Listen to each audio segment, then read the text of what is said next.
ខ្ញុំចង់ឲ្យអ្នកទាំងអស់គ្នាយកថ្ងៃនេះគឺជាថ្ងៃដែលយើងចាប់ផ្ដើមដំបូងកុំរងចាំដល់ថ្ងៃស្អែកកុំរងចាំដល់សប្តាហ៍ក្រោយកុំរងចាំដល់ខែក្រោយឬក៏កុំរងចាំដល់ឆ្នាំក្រោយតើនៅមានរឿងប្រមាណខ្លះដែលអ្នកទាំងអស់គ្នាស្ដាយក្រោយនៅពេលនេះថាបើសិនជាខែមុនខ្ញុំបានចាប់ផ្ដើមខ្ញុំប្រហែលជាល្អប្រសើរជាងនេះអូបើសិនជាឆ្នាំមុនខ្ញុំបានចាប់ផ្ដើមមួយឆ្នាំក្រោយនេះខ្ញុំប្រហែលជាទទួលបានសមិទ្ធផលដែលខ្ញុំត្រូវការសមិទ្ធផលដែលខ្ញុំពេញចិត្តស្ដាយពេលវេលាឲ្យបានចាប់ផ្ដើមនៅពេលហ្នឹងតែរហូតដល់ថ្ងៃដែលស្ដាយនេះក៏មិនទាន់ចាប់ផ្ដើមទៀតពាក្យថាចាំនឹងមិនដែលបានធ្វើទេពាក្យថាចាំនឹងមិនអាចទទួលបានលទ្ធផលទេបើសិនជាអ្នកទាំងអស់គ្នានៅចាំអ្នកទាំងអស់គ្នានឹងមិនអាចបានធ្វើអ្វីដែលខ្លួនឯងចង់ធ្វើតើមានរឿងប៉ុន្មានដែលអ្នកទាំងអស់គ្នាស្ដាយក្រោយនៅពេលនេះ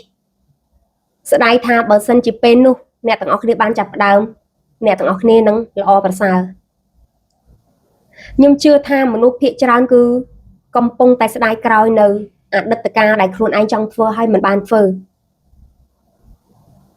អ្នកទាំងអស់គ្នាត្រូវដឹងថាអ្វីក៏ដោយមិនថាយើងចង់ប៉ុណ្ណាមិនថាយើងចេះប៉ុណ្ណាបើយើងមិនបានធ្វើស្មើនឹងមិនបានទទួលលទ្ធផលទេស្មើនឹងយើងមិនចេះទេដោយសារយើងមិនបានធ្វើកុំខ្លាចថាខ្លួនឯងធ្វើមិនកើតកុំខ្លាចថាខ្លួនឯងធ្វើហើយបរាជ័យអ្នកទាំងអស់គ្នាធ្វើហើយអ្នកទាំងអស់គ្នានឹងដឹងពីអ្វីដែលអ្នកទាំងអស់គ្នាខ្វះខាតចំណុចណាដែលអ្នកទាំងអស់គ្នាត្រូវកែប្រែខ្លួនឯងដើម្បីទៅដល់គោលដៅដែលអ្នកទាំងអស់គ្នាចង់បានកុំគិតថាខ្ញុំចង់ចាប់ផ្ដើមធ្វើរឿងនេះតែមានគេចាប់ផ្ដើមមុនខ្ញុំ5 6ឆ្នាំគេជោគជ័យហើយគេបានលទ្ធផលហើយតើខ្ញុំមកដើរក្រោយគេនេះខ្ញុំអាចធ្វើបានដែរឬទេអ្នកទាំងអស់គ្នាយើងអាចធ្វើបានដូចគ្នាទោះយើងមិនបានសមិទ្ធផលស្មើគេយើងបានសមិទ្ធផលបែបតាមសមត្ថភាពរបស់យើងពេលណាដែលអ្នកទាំងអស់គ្នាធ្វើអ្នកទាំងអស់គ្នានឹងកាន់តែអភិវឌ្ឍសមត្ថភាពរបស់ខ្លួនឯងនឹងកាន់តែឲ្យខ្លួនឯងរីកចម្រើនបន្ថែមទៀតខ្ញុំលើកឧទាហរណ៍មួយ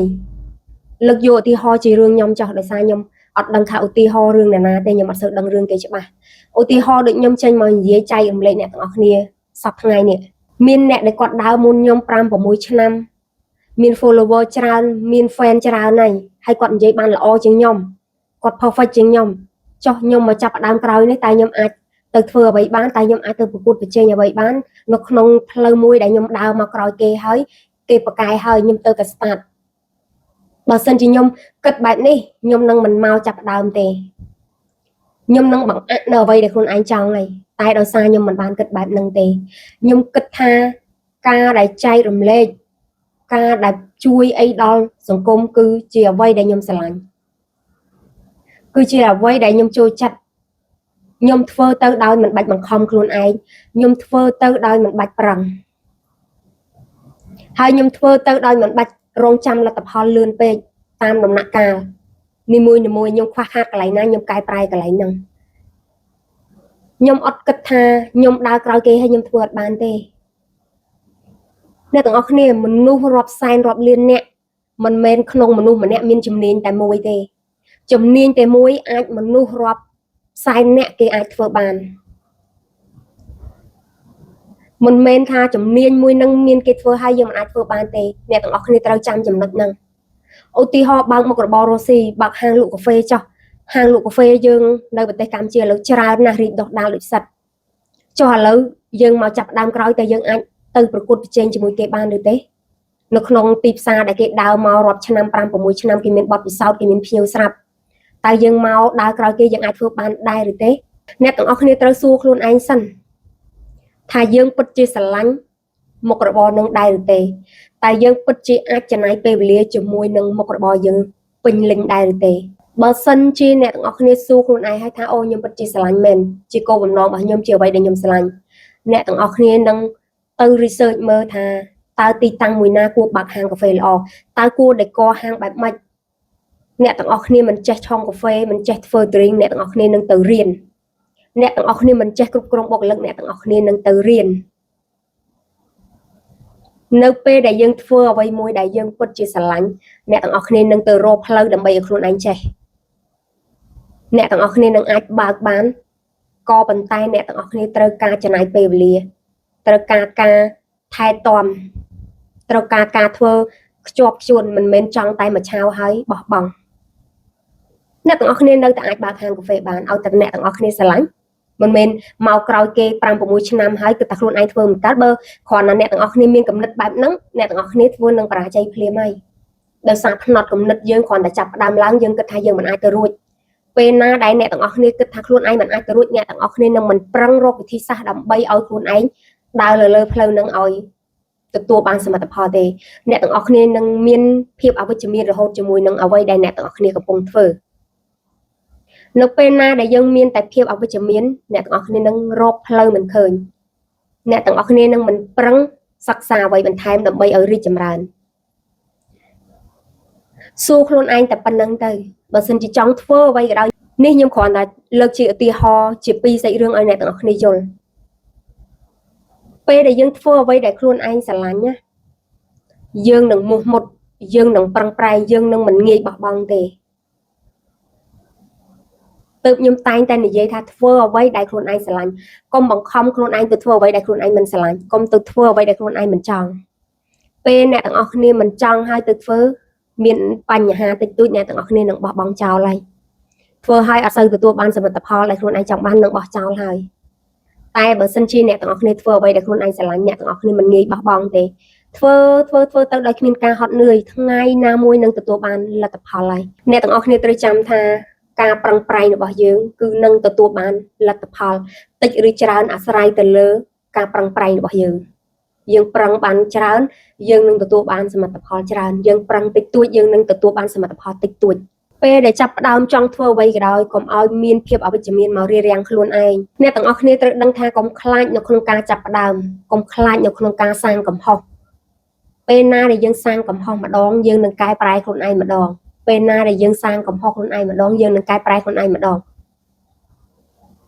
យកកំហុសឆ្គងមកកែប្រែខ្លួនឯងយកកំហុសឆ្គងធ្វើជាបទពិសោធន៍ខ្ញុំចង់ឲ្យអ្នកទាំងអស់គ្នាដឹងថាខ្ញុំក៏មានបទពិសោធន៍ជាច្រើនដែលខ្ញុំស្ដាយក្រោយរហូតមកដល់ថ្ងៃនេះដែលខ្ញុំអត់បានចាប់ផ្ដើមកាលពី2ឆ្នាំមុនកាលពី3ឆ្នាំមុនឬក៏កាលពីកន្លះឆ្នាំមុនដែលខ្ញុំចង់ហើយខ្ញុំអត់បានធ្វើខ្ញុំក៏ដូចអ្នកទាំងអស់គ្នាដែរតែមិនមែនគ្រប់រឿងទេរឿងខ្លះក៏ខ្ញុំចង់ហើយខ្ញុំធ្វើភ្លាមតែពេលខ្លះខ្ញុំចង់បានតែមួយឆាវខ្ញុំអត់ទាន់ចេះគ្រប់គ្រងខ្លួនឯងខ្ញុំអត់ទាន់ចេះដឹងថាអ្វីដែលខ្លួនឯងត្រូវការអ្វីដែលខ្លួនឯងស្រឡាញ់យ៉ាងពិតប្រាកដរហូតមកដល់ថ្ងៃដែលខ្ញុំអង្គុយនិយាយចែករំលែកជាមួយអ្នកទាំងអស់គ្នានេះគឺជាថ្ងៃដែលខ្ញុំជឿជាក់លើខ្លួនឯងបំផុតគឺជាថ្ងៃដែលខ្ញុំដឹងពីជំរឿចិត្តរបស់ខ្លួនឯងបំផុតថាខ្លួនឯងស្រឡាញ់អីឲ្យពិតប្រាកដថាខ្លួនឯងចង់បានអីឲ្យពិតប្រាកដអ្នកទាំងអស់គ្នាខ្ញុំប្រាប់រឿងមួយកាលពី2ឆ្នាំមុនខ្ញុំធ្លាប់និយាយចែករំលែកបាន6ខែខ្ញុំធ្វើខ្ញុំចេះតែទៅអង្គុយមើល view ខ្ញុំចេះតែទៅអង្គុយមើលបេះដូងថាអូយខំថតឡើងច្រើនខំថតប៉ុណ្ណេះដែរមិនបានឲ្យបេះដូងតិចម៉េះតែពេលចេះតែទៅមើលសមិទ្ធផលនឹងខ្លាំងពេកចេះតែទៅមើលលទ្ធផលនឹងពេកធ្វើខ្លួនឯងបាក់ទឹកចិត្តក៏ឈប់ថតវីដេអូអត់បានដឹងថាតាមពិតទៅខ្លួនឯងចង់និយាយចែករំលែកច្រើនណាស់ដោយសារខ្ញុំមានអ្វីដែលនៅក្នុងគូក្បាលខ្ញុំច្រើនណាស់តែពេលខ្លះខ្ញុំអត់សូវមានជំនាញនៅក្នុងការនិយាយបកស្រាយឲ្យគេយល់អត់សូវមានជំនាញនៅក្នុងការយកចេញមកនិយាយរហូតដល់ថ្ងៃមួយខ្ញុំសួរខ្លួនឯងម្ដងហើយម្ដងទៀតថាតើខ្ញុំនេះស្រឡាញ់អីតើខ្ញុំចង់បានអីតើខ្ញុំត្រូវការអីខ្ញុំស្រឡឹងមើលខ្លួនឯងអូខ្ញុំដូចជាជួយចិត្តនិយាយលើកទឹកចិត្តគេខ្ញុំដូចជាជួយចិត្តនិយាយចែករំលែកពីបទពិសោធន៍ខ្លួនឯងពេលខ្លះខ្ញុំអត់បាននិយាយខ្ញុំអង្គុយសរសេរដាក់សៀវភៅម្នាក់ឯងខ្ញុំថាអូនេះជាចំណងចំណូលចិត្តខ្ញុំតើចុះខ្ញុំមិនក៏មិនវឹកហាត់បន្តិចទៅហើយមិនក៏ខ្ញុំមិនធ្វើទៀតមកខ្ញុំក៏សួរខ្លួនឯងហើយខ្ញុំថាអូនេះតាមពិតខ្ញុំធ្វើលើកមុនដែលខ្ញុំធ្វើហើយខ្ញុំបោះបង់ដោយសារខ្ញុំទៅមើលសមិទ្ធផលអត់មើលពីជំរឿចិត្តរបស់ខ្លួនឯងថានេះគ្រាន់តែជាអ្វីដែលខ្លួនឯងស្រឡាញ់ហើយធ្វើទៅមិនចាំបាច់ចង់បានលទ្ធផលពេកទេអត់បានសួរខ្លួនឯងរហូតដល់ថ្ងៃមួយដែលខ្ញុំសួរខ្លួនឯងហើយទើបខ្ញុំដឹងថាខ្ញុំពិតជាស្រឡាញ់ការចែករំលែកមែនខ្ញុំពិតជាចង់ឲ្យខ្លួនឯងក្លាយជាមនុស្សស្រីម្នាក់ដែលមានសមត្ថភាពខ្ញុំពិតជាចង់ឲ្យខ្លួនឯងក្លាយជាមនុស្សស្រីម្នាក់ដែលអាចជួយរំលែកទុក្ខទៅដល់មនុស្សជាច្រើនដែលគាត់កំពុងតែរកសោដោះខ្លួនឯងអត់កើត ដោយសារខ្ញុំមានបទពិសោធន៍ជាច្រើនដែលខ្ញុំធ្លាប់ធ្វើមិនថាជាបទពិសោធន៍ការងារមិនថាជាបទពិសោធន៍រឿងការធ្វើអីបរាជ័យគឺខ្ញុំមានច្រើនណាស់ខ្ញុំអត់មានបទពិសោធន៍ជោគជ័យវាប៉ុណ្ណឹងឯងបើសួរខ្ញុំថាធ្វើមិនឲ្យជោគជ័យខ្ញុំប្រាប់អ្នកទាំងអស់គ្នាបានទេដោយសារខ្ញុំក៏ជោគជ័យដែរខ្ញុំមានតែបទពិសោធន៍ដែលខ្ញុំធ្វើខុសខ្ញុំមានតែបទពិសោធន៍ដែលខ្ញុំបរាជ័យខ្ញុំមានតែបទពិសោធន៍ដែលខ្ញុំកំពុងតែចាប់ផ្ដើមខ្ញុំមានប៉ុណ្ណឹងអញ្ចឹងណាអ្នកទាំងអស់គ្នាហើយការចែករំលែករបស់ខ្ញុំដូចខ្ញុំតែងតែនិយាយទៅមុខទៅក្រោយបន្តិចតែក៏សង្ឃឹមថាអ្នកទាំងអស់គ្នាអាចស្ដាប់បានអាចស្ដាប់យល់យកទៅអនុវត្តធ្វើចំណុចណាដែលត្រូវចំណុចណាដែលគិតថាមិនត្រូវក៏អូសរំលងទៅអញ្ចឹងណាអ្នកទាំងអស់គ្នាដោយសារតែផ្នត់គំនិតរបស់យើងម្នាក់ខុសគ្នាការគិតការយល់ឃើញរបស់យើងខុសគ្នាតែអ្វីដែលខ្ញុំចង់ប្រាប់អ្នកទាំងអស់គ្នាថាមនុស្សយើងកុំឲ្យស្ដាយក្រោយច្រើនរឿងពេកមនុស្សយើងកុំឲ្យខ្លាចនៅក្នុងការចាប់ផ្ដើមពេកចាប់ផ្ដើមទៅធ្វើបានមិនបានអ្នកទាំងអស់គ្នានឹងដឹងហើយថាខ្លួនឯងសមត្ថភាពប៉ុណ្ណាធ្វើទៅអ្នកទាំងអស់គ្នានឹងរៀននៅពេលធ្វើនឹងហើយការងារការធ្វើគឺជាអ្នកបង្រៀនយើងដូចខ្ញុំសប្ថ្ងៃខ្ញុំធ្វើយូរទៅខ្ញុំជឿថាទៅមុខទៀតខ្ញុំមានការនិយាយដែលល្អជាងនេះខ្ញុំមានការនិយាយដែល professional ជាងនេះអញ្ចឹងណាអ្នកទាំងអស់គ្នានឹងថ្ងៃនេះខ្ញុំមានការចែករំលែកប៉ុណ្ណឹងឯងក៏សង្ឃឹមថាអ្នកទាំងអស់គ្នាស្ដាប់ឮហើយស្ដាប់បានហើយនឹងចាប់ផ្ដើមថ្ងៃដំបូងរបស់ខ្លួនឯងនៅថ្ងៃនេះកុំរងចាំថ្ងៃស្អែកកុំរងចាំខែក្រោយឆ្នាំក្រោយខ្ញុំមានប៉ុណ្ណឹងឯងក៏សង្ឃឹមថាអ្នកទាំងអស់គ្នាទទួលយកហើយក៏កុំភ្លេចស្រឡាញ់ខ្លួនឯងមើលថែខ្លួនឯងបានល្អស្រឡាញ់ខ្លួនឯងច្រើន